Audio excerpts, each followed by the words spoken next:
Jenny recounted the thrilling story of her entire adventure. She told Susie and Keith about Professor Zaza and his experiments, the truth behind the tragic accident in the mines, and how she discovered that her father was alive. But she left out one critical detail: the town that disappeared. How would they react to such an unfathomable revelation? Would they even believe her? She wasn't sure she believed it herself. What an incredible adventure! Although, I think the greatest discovery today has been our friendship. You never stop, do you? All these trials have really brought us together. And now that you and Keith are friends again, we can form our very own mystery-solving club. It's just a shame we didn't unmask the man in black. So what's our next step, fearless leader? There's something about this case that still doesn't add up. I need to find my mom, before the cops do. But she could be anywhere. No, she's gone to Widow's Drop. Where? Widow's Drop. But I have no idea where that is. It's certainly not on any map I've seen. That's because it's not a place. What? Yeah. It's a plant. My dad he grew one in his greenhouse. He had to separate it from all the other plants. They all started to shrivel up. Have you ever felt a flash of pure inspiration? The sudden feeling of everything falling into place. It's the moment a great detective lives for.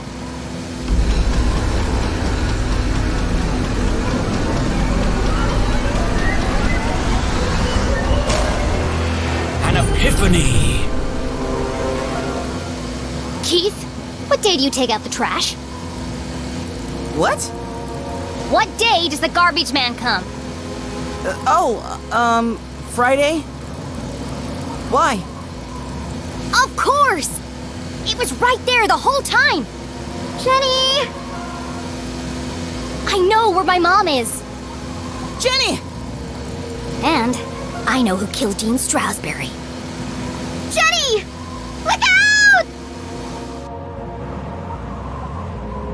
Jenny, watch out!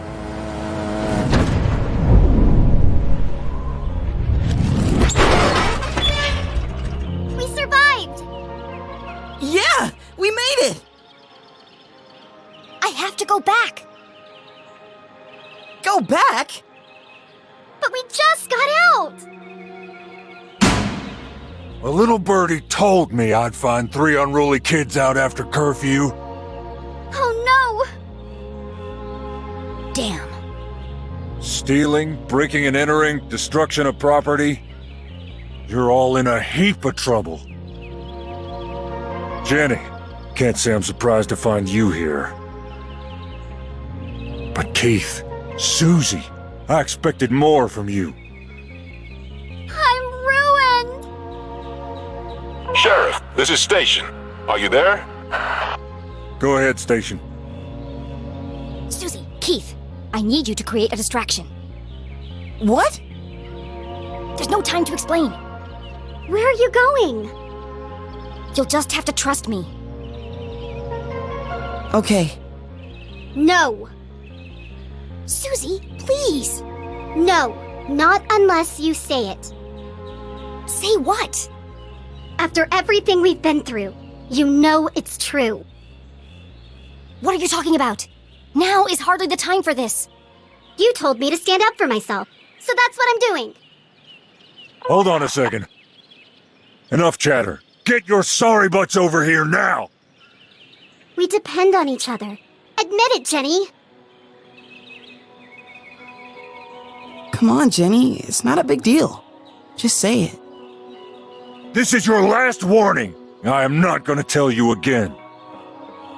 Of all the challenges our tiny hero had faced, this was perhaps her toughest. You aren't alone, Jenny LeClue. You don't need to pretend anymore. As hard as it was to say it, Jenny knew deep in her heart it was true. Fine. Susie Glatz, you are my friend. Thank you, friend. Now, let's get you out of here! Yeah, I've got him. Safe and sound. I'm bringing him in now. What the? You'll never catch us, Copper! Sorry, Mr. LeClue. Well, do you have them or not? I thought I did. Where did she go?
My head.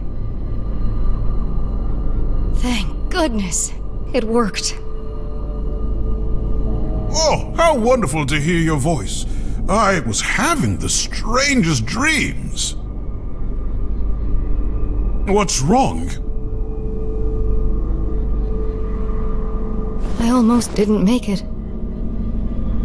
But you did. Now, we've got a lot of work to do.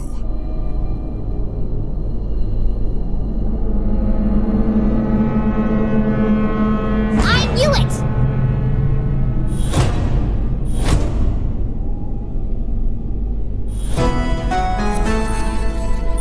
Jenny? Jenny?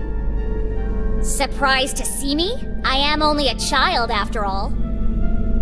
What is she? How did you... It was really quite simple. Once I realized Mr. Strasberry knew he was going to die,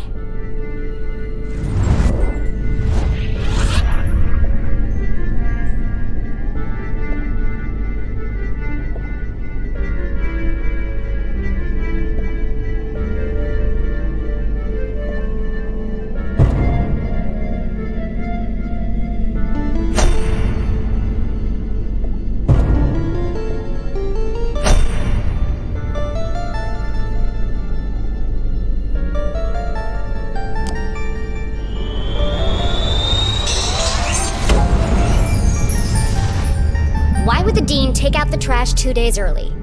And why would he cancel all his meetings on Friday? Unless he knew he wasn't going to be there. This was the key piece of information I needed. Once I considered the possibility that Mr. Strasberry knew he was going to die on Thursday, everything started to fall into place. But consider this. If someone knew they were going to die, wouldn't they do everything in their power to escape their fate? And yet, the Dean didn't. There was only one explanation. He staged his own death.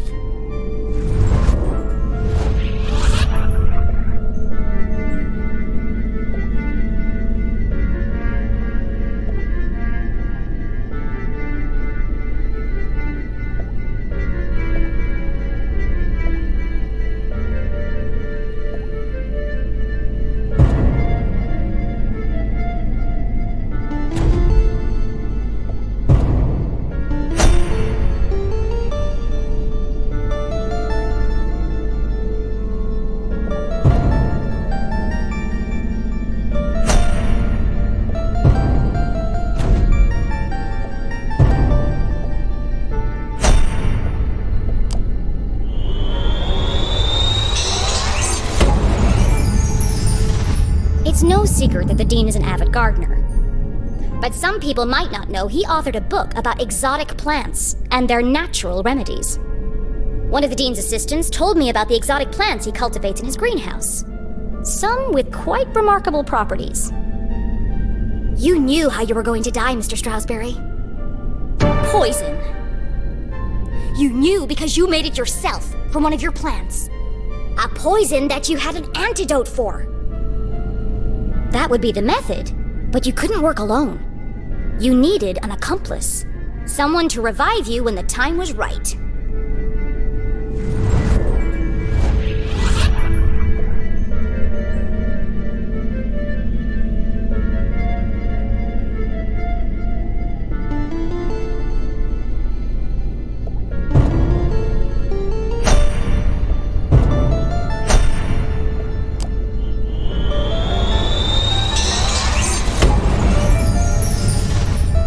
In the basement of my house, on my dad's old dusty desk, I found a recently used vial.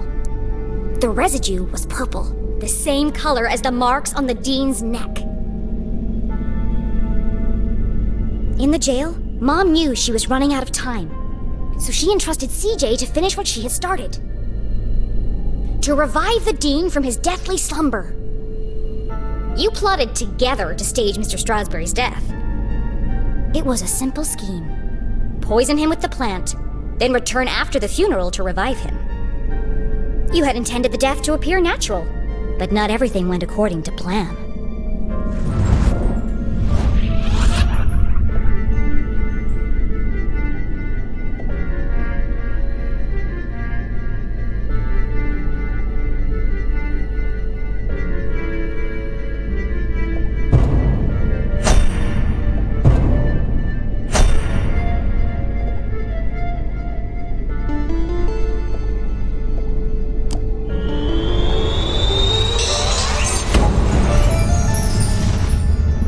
Poison was administered, the Dean intended to give Mom his ring.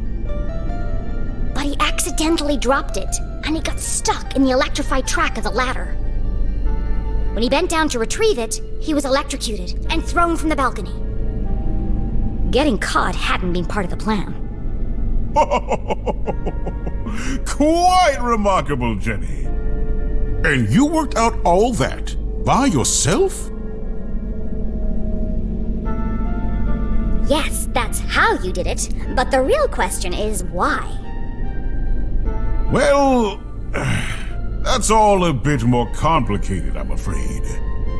It was a rhetorical question, Mr. Stroudsbury. I know why you're working together. But first, I have to tell you about aliens.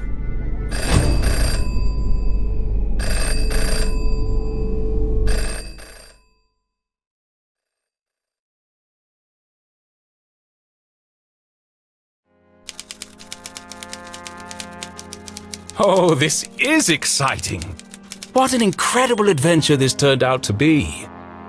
Jenny's growing up and discovering her full potential. And to think, I did it all without anybody dying.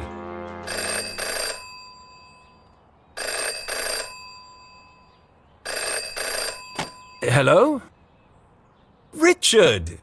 Oh, what do you think of the new scenes? Aren't they wonderful? I beg your pardon? Trick you? Certainly not. But don't you see? It all works out perfectly this way. I can already picture where the next book will start. You're not serious? But I didn't promise anything. But there must be another way. Just give me more time. Cancelled? Richard, please. Richard? Hello? Hello?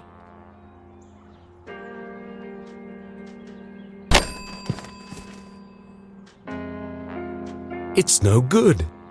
They won't publish it unless someone dies. But I can't do it. I just can't. Come on, Arthur. Jenny's whole world hangs in the balance. Decades of work. It can't all end now. Oh, I have to. It's like Jenny's mum always says. A great detective knows the right decision is often the hardest to make. And I am a great author of detective stories. But I can't pick. What should I do, Rufus? Brilliant! Yes! You're always right, old friend. I'll let fate decide.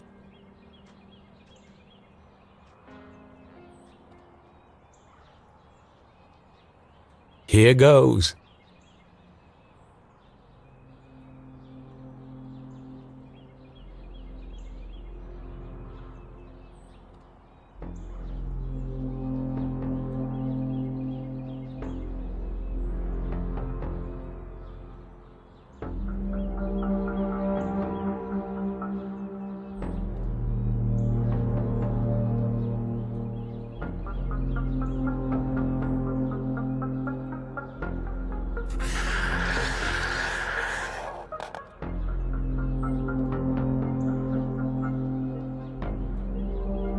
Fate has spoken, but is she certain? Once the choice is made, there's no turning back.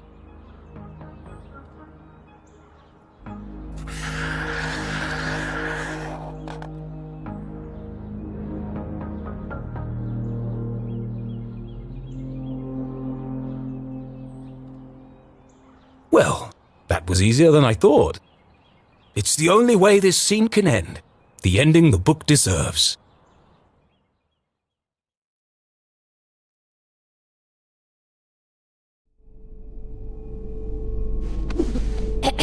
As I was saying...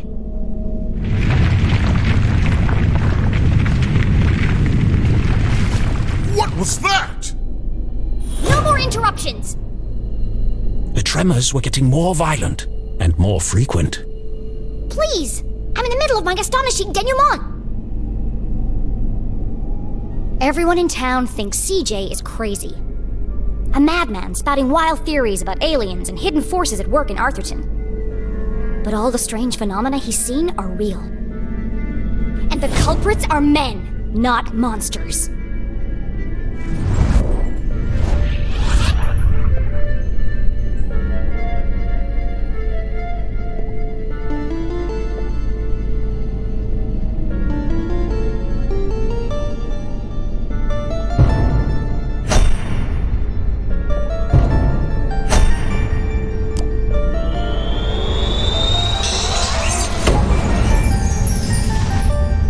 Arthurton is built on top of some kind of energy source. Something special.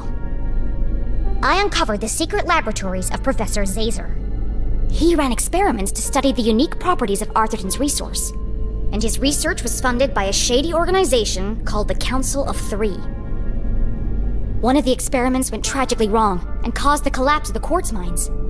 They covered it up and blamed the miners, and yet the experiments didn't stop. Instead, they built an even bigger facility. Years after the accident in the mines, an even greater tragedy struck Arthurton. Only this time, the townspeople didn't know. I don't fully understand it, but something happened to the whole town. And wherever we were, we aren't there anymore.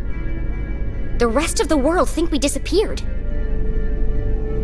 At first, I thought I was solving two separate mysteries. But then it hit me like a ton of used books. The two were inextricably linked. And that's how I know your motive for staging the Dean's death.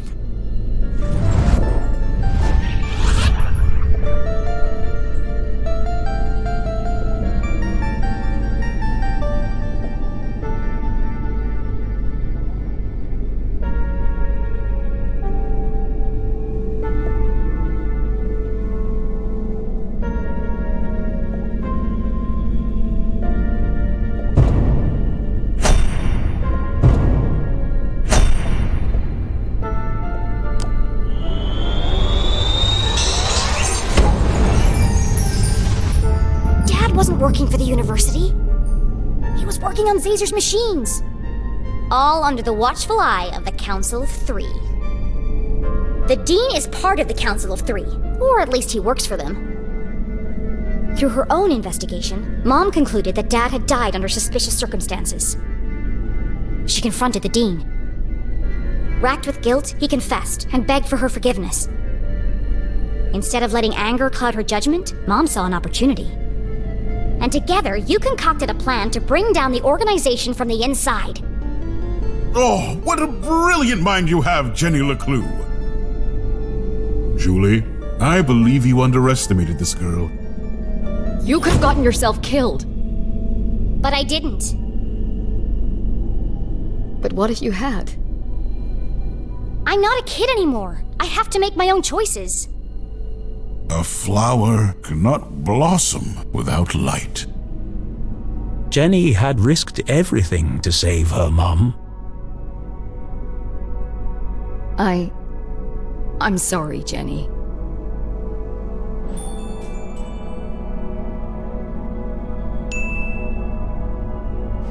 It's okay, Mom. You were running out of time to save Mr. Strasberry. I was trying to protect you. I know.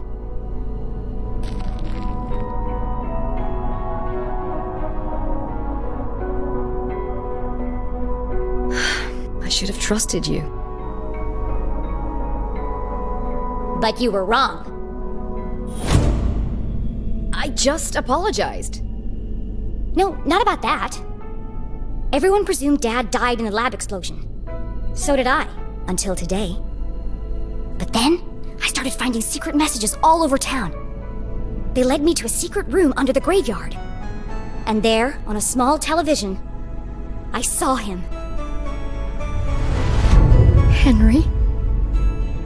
Dad is alive! But he's trapped on the other side, and he's been trying to contact us this whole time. He made it back? Then the experiment worked! Exactly!